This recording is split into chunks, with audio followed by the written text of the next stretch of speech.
In Jeremiah 6:16, it says, "Thus saith the Lord, stand ye in the ways, and see, and ask for the old paths. Where is the good way, and walk therein, and ye shall find rest unto your souls." The words of this text are metaphorical and represent true religion under the aspect of a pilgrimage or a journey. And the importance of selecting the right way is emphasized in the expression, to seek the good way.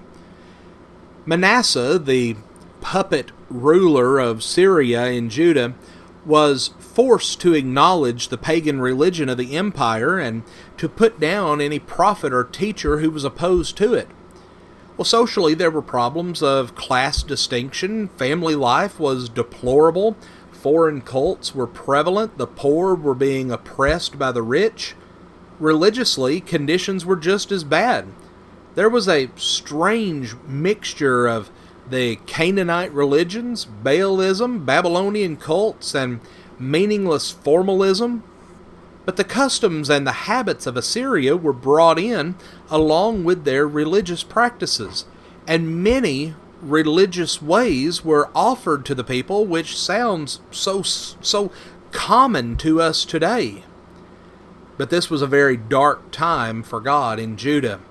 Thus we see the prophet's plea for a return to the old paths. To ancient Judah, God's commandments and way of life revealed through Moses and the prophets was the old way, namely, the worship of the true God as opposed to idols, the practice of moral law and spiritual rectitude as revealed in the Ten Commandments and the books of the law. To us, the old paths is the way revealed by Christ and his apostles as recorded in the New Testament. And there is a good way now, and we must walk it if heaven is to be our eternal home. It's described as God's way in 2 Timothy 3:16 and 17, the perfect way, James 1:25, the new and living way, Hebrews 10:20, the way of truth, 2 Peter 2:2, and the narrow way that is restricted and difficult in Matthew 7 verses 13 and 14. We see that it is good, it is old, but sadly it is today unpopular. In our present age, the old paths includes the old faith. This is the same as the system of faith or the gospel as we read about in Romans 1:16. It is the same as the way of truth, 2 Peter 2:2. And any system of faith not as old as that of Christ and his apostles could not be the good way or the old paths that we need to be seeking after.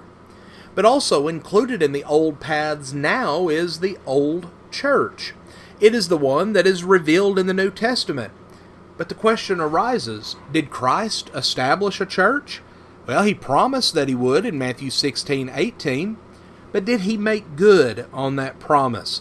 Well, if we look at Acts 2 and verse 47, Acts 20 and verse 28, and Ephesians 1:22 through 23, it shows us that indeed Jesus did establish a church.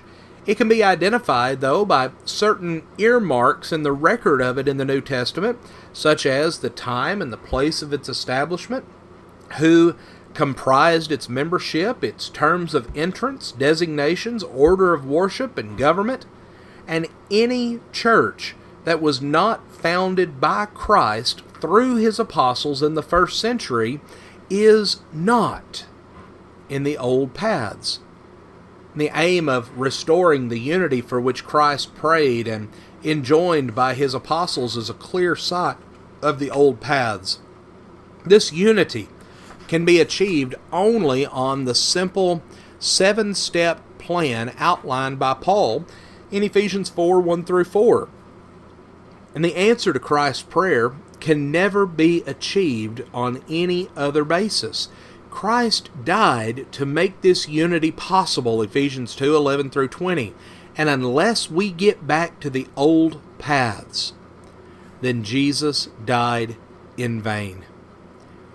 Friends, the tragedy of all tragedies would be to let our children and future generations die ignorant of the old paths, to let them go off into new religions and fail to stand in the way, to seek the old paths, which is the good way.